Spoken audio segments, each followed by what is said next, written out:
Hello friends, welcome to English Lens channel. चलिए हम लोग शुरू करते हैं आज का एडिटोरियल। अभी रात के 3 बजने वाले हैं और मैं वीडियो शूट कर रहा हूँ। ठीक है, ऑफिस से आया उसके बाद फिर खाने में काफ़ी लेट हो जाता है, तो मुझे वीडियो शूट करते करते काफ़ी रात हो जाती है। लेकिन मुझे पढ़ाना है यूट्यूब पे, तो चाहे 3 बज जाए 4 बज जाए, वीडियो तो शूट करना ही है। और हाँ, अभी मैं हेडफोन से वीडियो शूट करता हूँ तो आवाज़ उतनी अच्छी आएगी नहीं, आप लोग काम चला लीजिएगा। बाद में माइक परचेज करूँगा तो माइक से फिर मैं वीडियो शूट करूँगा। ठीक है, चलिए शुरू करते हैं। द बॉन्ड ट्रेल एडिटोरियल का नाम है। बॉन्ड का मतलब बॉन्ड होता है, बॉन्ड का मतलब वैसे तो बंधन होता है, लेकिन यहाँ बॉन्ड का मतलब बंधन नहीं है। यहाँ पे बॉन्ड जो एक्चुअली इलेक्टोरल बॉन्ड आया है उसकी इलेक्टोरल बॉन्ड जो है उसकी बात हो रही है। ठीक है, और ट्रेल का मतलब होता है निशान, संकेत, इशारा, पूंछ, है ना, ये सारी चीज़ें होती हैं। ट्रेल का मतलब होता है। ठीक है, तो बॉन्ड का हम लोग कह सकते हैं निशान या बॉन्ड का संकेत। ठीक है, तो चलिए, ये तो टाइटल था। अब हेडिंग की तरफ चलते हैं। इसका हेडिंग क्या है? Electoral bonds data pierces well of secrecy, raises troubling questions, more disclosure is needed, the citizen must know। मैंने आप लोगों को बताया और हर बार बताता हूँ कि जो न्यूज़पेपर का हेडिंग होता है उसको हमेशा सिंपल प्रेजेंट में लिखा जाता है। ठीक है, चाहे उसका मीनिंग कुछ भी आए, फ्यूचर का है, पास्ट का है, कुछ भी आए, लेकिन उसको लिखा सिर्फ सिंपल प्रेजेंट में ही जाता है। ठीक है, तो इसको भी सिंपल प्रेजेंट टेंस में लिखा गया है। इलेक्टोरल बॉन्ड्स डेटा, ये क्या है? सब्जेक्ट है। पियर्स क्या है? वर्ब का फिफ्थ फॉर्म है, पियर्सेस। वेल ऑफ सिक्रेसी और रेजेस क्या है? ये भी वर्ब का फिफ्थ फॉर्म है। ट्रबलिंग क्वेश्चन, ये सारे क्या हैं? वेल ऑफ सिक्रेसी ये ऑब्जेक्ट है पियर्सेस का, और ट्रबलिंग क्वेश्चंस ये रेजेस का ऑब्जेक्ट है। ठीक है, bonds data, electoral bonds data, ये क्या है?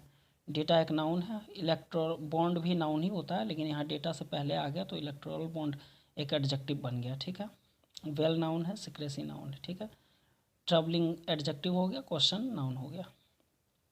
तो इलेक्टोरल बॉन्ड डेटा ये क्या हो गया? सब्जेक्ट हो गया। इलेक्टोरल बॉन्ड का जो डेटा है वो क्या करता है? पियर्सेस मतलब छेद करता है, घुसता है उसमें। किस में? सिक्रेसी के पर्दे में। सिक्रेसी मतलब गुप्तता, है ना, उसके पर्दे में। वेल मतलब पर्दा। और रेजेज उठाता है क्या? ट्रबलिंग, परेशान करने वाला क्या? क्वेश्चन, प्रश्न। ठीक है, तो यहाँ पे इसका मतलब क्या हुआ कि इलेक्टोरल बॉन्ड का जो डेटा आया है वो जो भी छिपी हुई बातें थी उसको उजागर करता है। पियर्सेज मतलब उसमें घुसता है और उसके पर्दे को उठाता है, मतलब क्या? उसमें जो छिपी हुई बातें थी उसको उजागर करता है। सिक्रेसी मतलब गुप्तता, छिपी हुई चीज़ें, है ना। और उसके बाद क्वेश्चन उठाता है। कैसा क्वेश्चन? ट्रबलिंग मतलब परेशान करने वाला question. More disclosure is needed. Disclosure क्या है? नाउन है। मोर क्या है? एडजेक्टिव है। इज क्या है? वर्ब है। नीडेड क्या है? वर्ब है। इज कौन सा वर्ब हो जाएगा? क्योंकि दो दो वर्ब आए हैं तो इज एक्सेलरी वर्ब हो जाएगा, और नीडेड कौन सा वर्ब हो जाएगा? मेन वर्ब हो जाएगा। जहाँ भी दो वर्ब आ गए वहाँ पे एक एक्सेलरी वर्ब होता है और एक मेन वर्ब होता है, और एक ही वर्ब हो तो वो मेन वर्ब कहलाता है। ठीक है, तो मोर मतलब ज़्यादा, डिस्क्लोजर, डिस्क्लोजर मतलब पर्दा उठाना, उजागर करना, है ना। तो ज़्यादा डिस्क्लोजर की ज़रूरत है।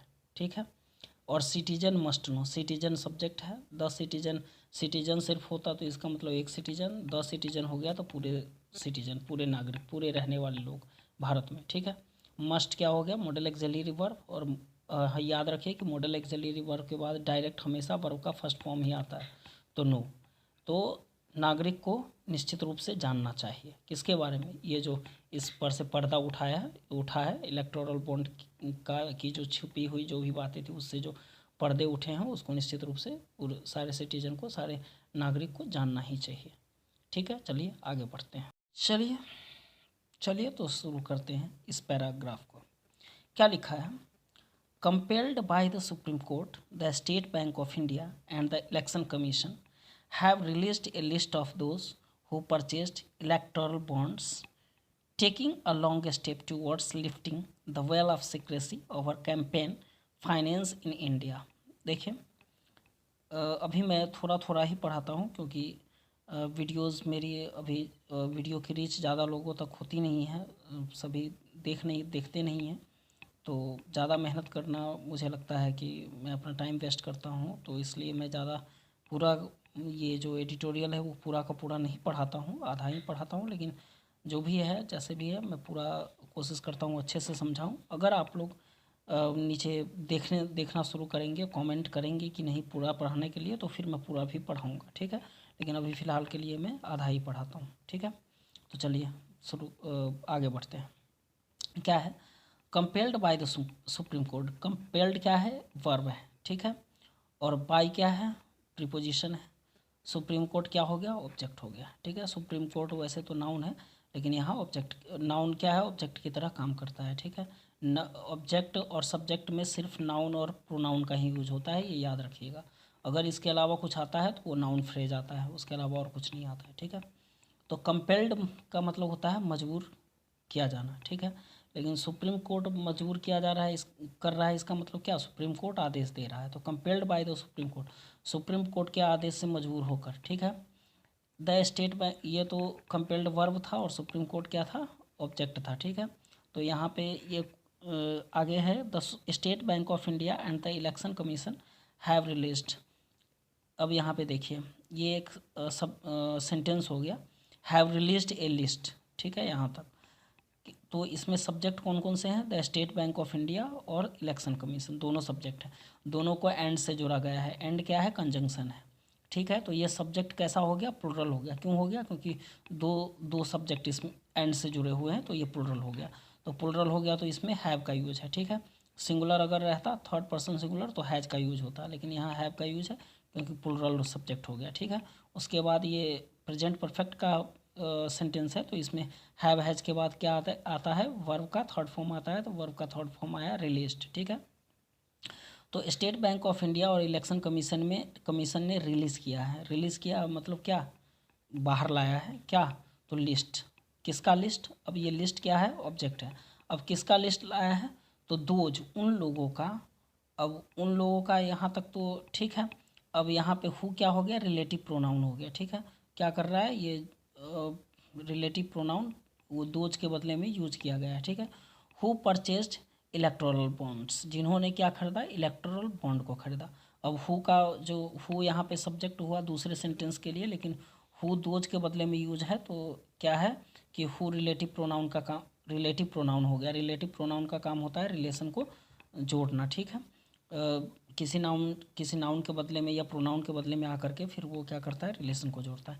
तो जो जिसने क्या खरीदा, इलेक्टोरल बॉन्ड को खरीदा, ठीक है। परचेज्ड क्या हो गया, इसका वर्ब हो गया। फिर ये हु के बाद परचेज्ड डायरेक्ट है, यानी वर्ब का सेकंड फॉर्म है, तो ये पास्ट टेंस में आ गया, ठीक है, सिंपल पास्ट टेंस में। तो जिन्होंने खरीदा क्या, इलेक्टोरल बॉन्ड। और उसके बाद क्या है, taking a long step towards lifting the well of secrecy. Taking मतलब लेते हुए, क्या लेते हुए, एक लंबा कदम लेते हुए, यानी लंबा छलांग लगाते हुए। किधर की तरफ, तो टूवर्ड्स मतलब होता है की तरफ, किसके तरफ, तो lifting the well of secrecy, secrecy का जो पर्दा है उसको हटाने की तरफ। किस पर से पर्दा उठाने की तरफ, तो over campaign finance in India, Bharat में जो कैंपेन मतलब होता है अभियान से जो संबंधित वित्त है, उस पर जो गुप्तता का पर्दा लगा हुआ था, उसको उठाने की तरफ इसने एक लंबा कदम रखा है, एक लंबी छलांग मारी है, ठीक है।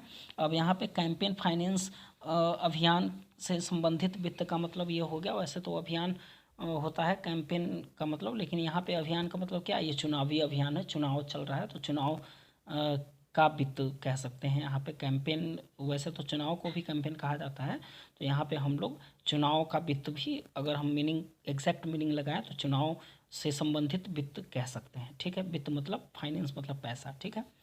This is undoubtedly A watershed moment for transparency and the citizens' right to know, which lie at the heart of the democratic pact and promise, ठीक है। दिस इज, यह है। अब यहाँ अनडाउटली बीच में आ गया। अनडाउटली क्या है, एडवर्ब है। मैंने आप लोगों को बताया है, बार बार बताता हूँ, जहाँ भी एल वाई लगा हो तो उसको सीधे आंख मूंद करके समझ जाइए कि वो एडवर्ब ही है, ठीक है। और एडवर्ब का यूज कहीं भी हो सकता है, लास्ट में भी होता है, पहले भी होता है, बीच में भी होता है, कहीं भी होता है, ठीक है। वैसे मोस्टली अनडाउटली अगर एडजेक्टिव से पहले यूज है तो समझ जाइए कि वो एडवर्ब ही है, लेकिन एडवर्ब का यूज कहीं भी हो जाता है, ठीक है। तो दिस इज अनडाउटली, एडवर्ब का जो मेन पहचान है वो यही है कि लास्ट में एल वाई लगा रहता है। वैसे कोई हार्ड एंड फास्ट रूल नहीं है कि एल वाई लगा रहेगा तभी वो एडवर्ब होगा, ऐसे भी होता है एडवर्ब, लेकिन most of the cases L Y लगा हुआ है तो एडवर्ब ही होता है। तो this is undoubtedly a watershed moment for transparency. अब अनडाउटली तो अलग हो गया, लेकिन यहाँ पे दिस क्या है, दिस इज क्या है, दिस एक प्रोनाउन होता है, इस क्या है, इसका मतलब एक्सिलरी वर्ब है। वाटरशेड मोमेंट, मोमेंट क्या है, नाउन है। वाटरशेड क्या है, एडजेक्टिव है। प्रीपोजिशन क्या है, फॉर क्या है, प्रीपोजिशन है। और ट्रांसपेरेंसी क्या है, वो है, नाउन है, ठीक है। तो कह रहा है यह है क्या, वाटरशेड मोमेंट मतलब बहुत ही महत्वपूर्ण क्षण, ठीक है। वाटरशेड का मतलब होता है बहुत ही महत्वपूर्ण, ऐतिहासिक कह सकते हैं, ठीक है। ऐतिहासिक क्षण है किसके लिए, ट्रांसपेरेंसी के लिए, पारदर्शिता के लिए।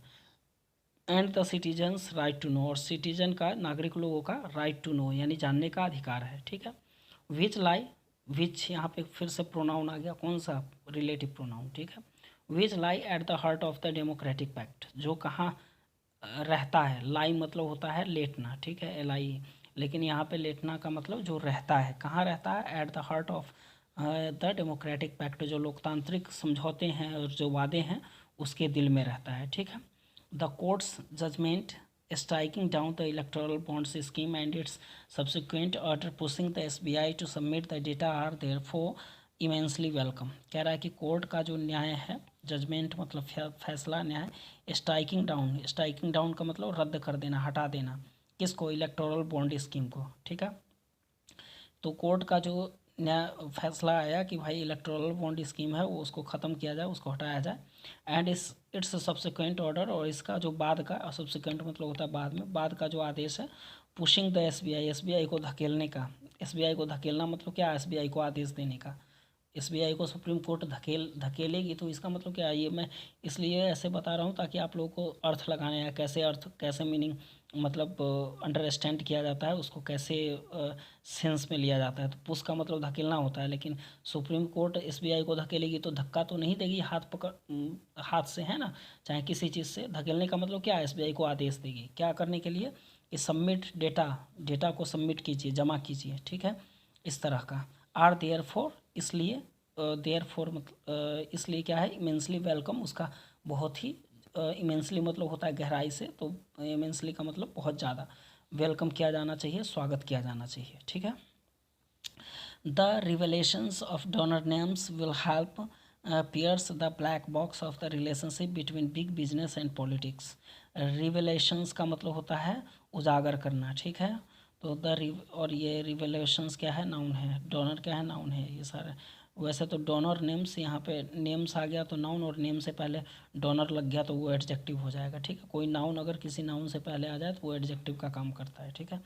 तो जो डोनर का नाम है, डोनर मतलब देने वाला, दान देने वाला, उसका जो उसका जो मतलब प्रकटीकरण है, उसको उजागर करना है।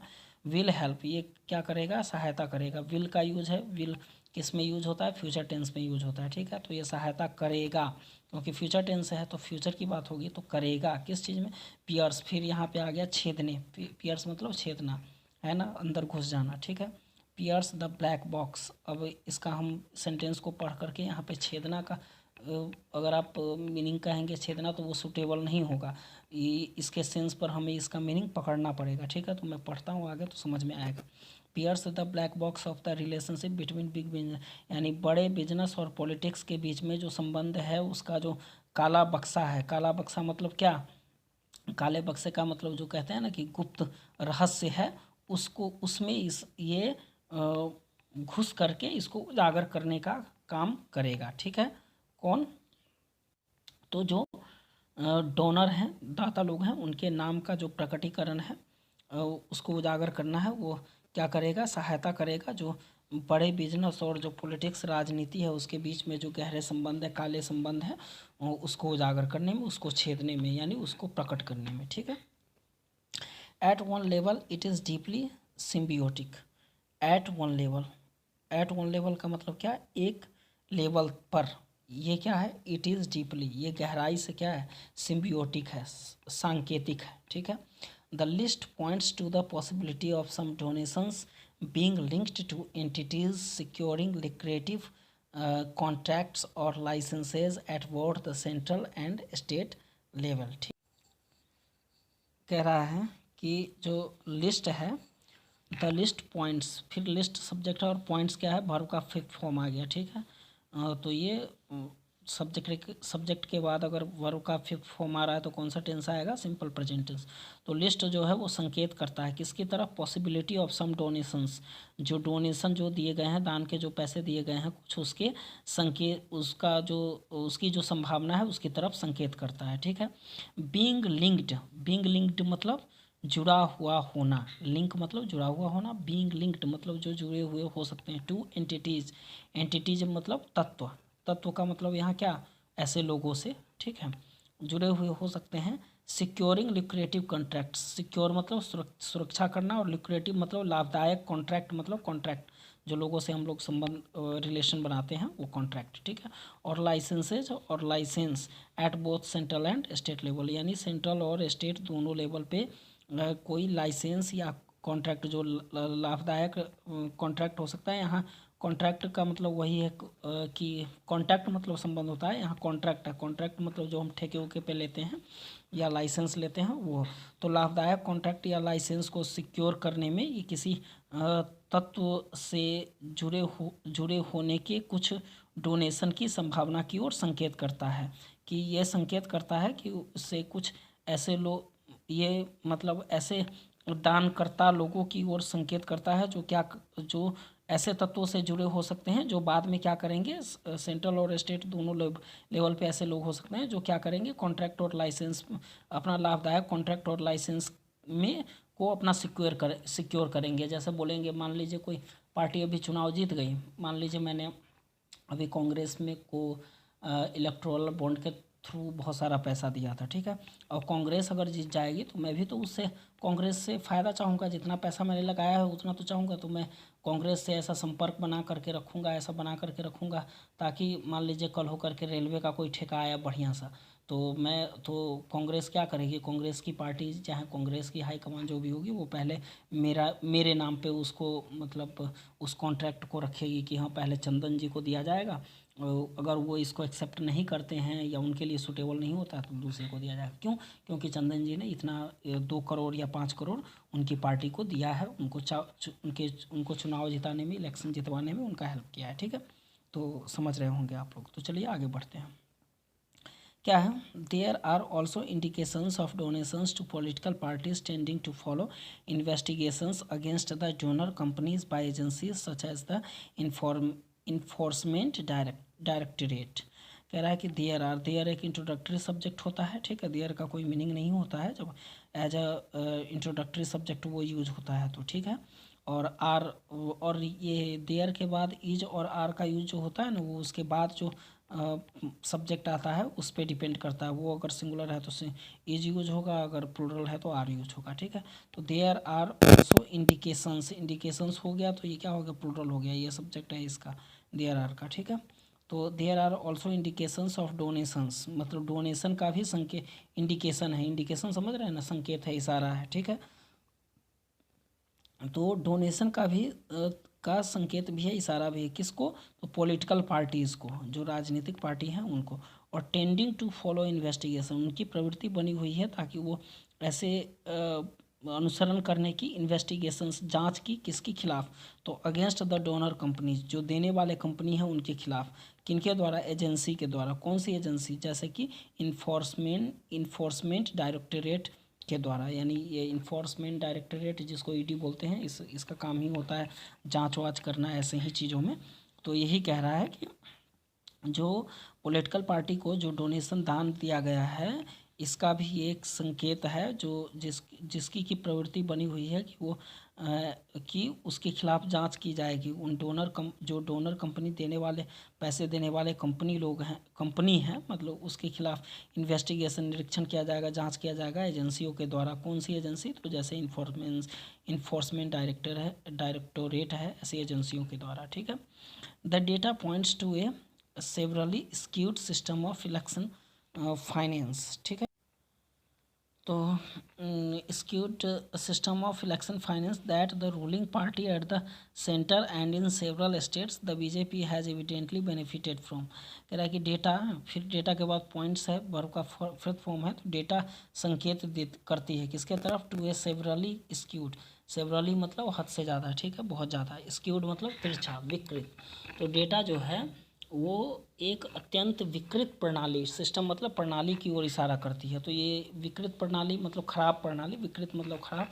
ये प्रणाली किस चीज़ का है, तो इलेक्शन फाइनेंस का। इलेक्शन फाइनेंस मतलब चुनावी वित्त का, ठीक है। दैट की रूलिंग पार्टी, रूलिंग पार्टी का मतलब होता है सत्ताधारी पार्टी, जो अभी सत्ता में है, ठीक है। जैसे अभी बीजेपी है तो बीजेपी को रूलिंग पार्टी बोलेंगे। तो सत्ताधारी पार्टी जो है सेंटर में और अनेकों स्टेट्स में, जैसे कि बीजेपी हैज़ एविडेंटली मतलब स्पष्ट रूप से उसे इससे बहुत फ़ायदा हुआ है। इसके कहने का मतलब ये है कि जो भी पार्टी सत्ता में रहती है तो उसको बहुत ज़्यादा फ़ायदा होता है। क्यों फ़ायदा होता है, क्योंकि जो सत्ता में है उसके जीतने के चांसेस ज़्यादा रहते हैं, और वही पार्टी किसी का भला कर सकती है। जैसे मुझे कोई काम निकलवाना है तो मुझे विरोधी पार्टी तो काम आएगी नहीं, जो कौन सी काम आएगी, जो सत्ताधारी पार्टी है। तो मैं पैसा किसको दूंगा, सत्ताधारी पार्टी को दूंगा। तो वही कह रहा है कि डेटा जो है वो एक बहुत ही खराब, बहुत ही अत्यंत विकृत मतलब खराब चुनावी जो वित्त है उससे संबंधित प्रणाली की ओर संकेत करती है कि रूलिंग पार्टी सेंटर और बहुत सारे राज्यों में जो सत्ताधारी पार्टी है, जैसे कि अभी बीजेपी है, उसको इससे बहुत ही ज़्यादा फायदा हुआ है। एविडेंटली मतलब होता है स्पष्ट रूप से, ठीक है। और हैज प्लस V3 का फॉर्म है, V3 फॉर्म है, तो ये कौन सा होगा, प्रेजेंट परफेक्ट टेंस में आएगा तो हुआ है ऐसे होगा इसका जो मीनिंग होगा, ठीक है। चलिए अब नेक्स्ट पैराग्राफ पे हम लोग पढ़ते हैं। अब वीडियो ऑलरेडी 20 मिनट की हो गई है, ठीक है। तो ये पैराग्राफ जो मैं पढ़ाऊँगा तो ये इसका सीधे मैं मीनिंग बताता जाऊँगा, उतना तोड़ तोड़ कर नहीं पढ़ाऊँगा, ठीक है, क्योंकि वीडियो काफ़ी लंबी हो जाएगी फिर। तो इसको मैं डायरेक्टली इसका जो मीनिंग है वो बताता जाऊँगा। A significantly large number of donors are from sectors. Significantly मतलब होता है बड़ी मात्रा में, मतलब काफ़ी मात्रा में, और लार्ज नंबर मतलब बहुत ज़्यादा नंबर तो होता ही है, ठीक है। तो ऑफ डोनर्स, डोनर मतलब दाता, देने वाले। तो ऐसे काफ़ी मात्रा में बहुत बड़े नंबर में जो दाता लोग हैं आर फ्रॉम सेक्टर्स, वो ऐसे सेक्टर से हैं that are more tightly controlled, जिसको कि ज़्यादा नियंत्रित किया जाता है। टाइटली मतलब बहुत ही कसकर, और कंट्रोल मतलब नियंत्रित किया जाना, और मोर मतलब ज़्यादा। मोर रेगुलेटेड और ज़्यादा रेगुलेट किया जाता है। रेगुलेट मतलब वही नियंत्रित करना, उस पर उसको अपने हिसाब से चलाना। तो रेगुलेट किया जाता है गवर्नमेंट के द्वारा, यानी सरकार के द्वारा, ठीक है। दिस सेक्टर्स, ऐसे सेक्टर कौन कौन से हैं, जैसे माइनिंग हो गया, टेलीकॉम हो गया, इंफ्रास्ट्रक्चर, रियल एस्टेट, कंस्ट्रक्शंस, ये सब हैं जिसको कि बहुत ज़्यादा कंट्रोल किया जाता है, बहुत ज़्यादा रेगुलेट किया जाता है, ठीक है।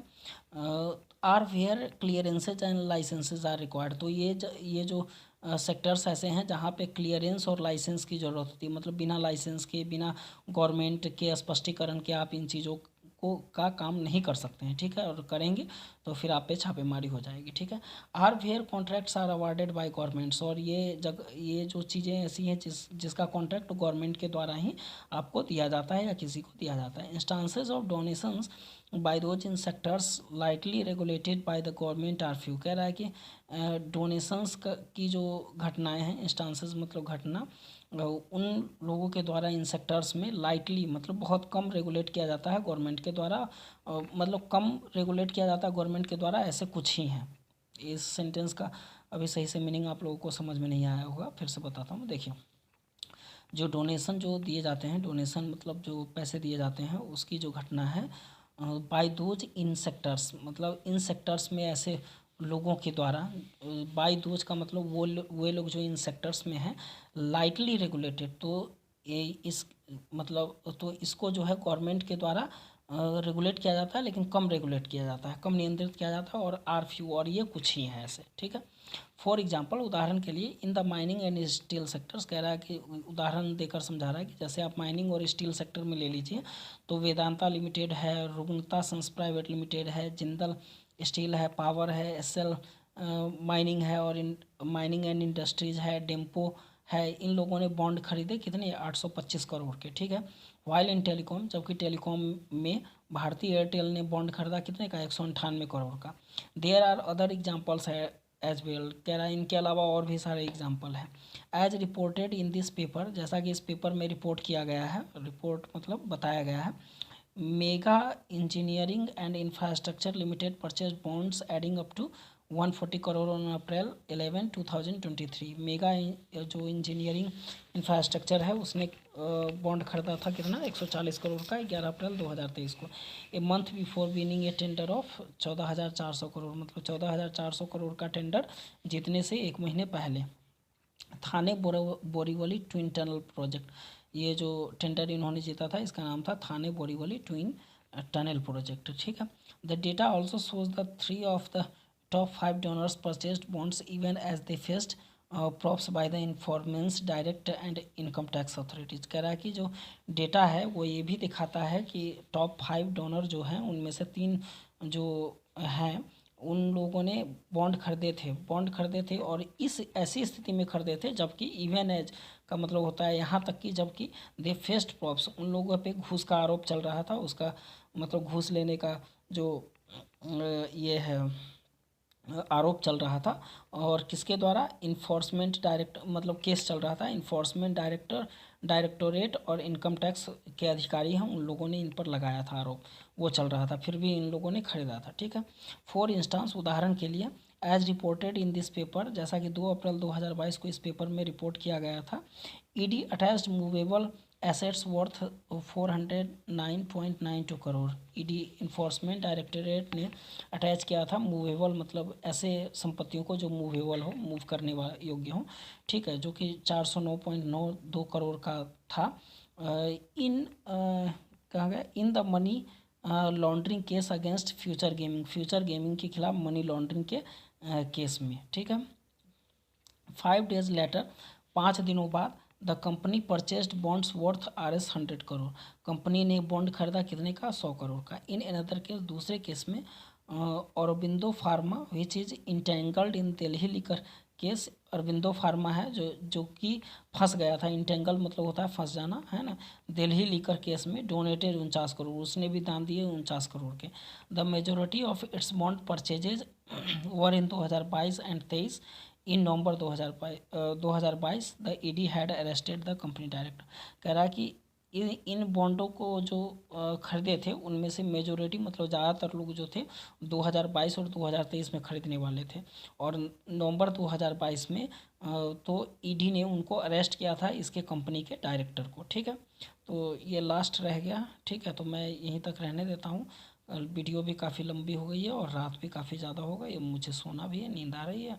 और वीडियो आप लोगों को कैसी लग रही है आप लोग कमेंट ज़रूर कीजिएगा। और अभी मैं बार बार बोलता हूँ, अभी फिर से बोल रहा हूँ कि अभी 8-10 ही व्यूज़ आते हैं मुश्किल से, अभी किसी के पास मेरी वीडियो पहुँच नहीं पाती है, तो इसलिए कमेंट वगैरह आता नहीं है, तो मैं ज़्यादा लंबी वीडियो बनाता नहीं हूँ। अगर आप लोग पढ़ेंगे, आप लोगों को समझ में आएगा, तो आप लोग कहेंगे कि नहीं पूरा अच्छे से पढ़ाइए, जैसे पढ़ाते हैं शुरू में, तो वैसे ही फिर मैं पूरा पढ़ाऊँगा, ठीक है, मुझे कोई दिक्कत नहीं है। लेकिन वो तब जब सब लोग देखने लगेंगे तब, अभी मुझे लगता है कि अभी ऐसे करने से मेरा मेहनत बेकार हो जाएगा, तो इसलिए मैं ज़्यादा करता नहीं हूँ, ठीक है। तो चलिए आप लोग, मैं सोता हूँ, गुड नाइट।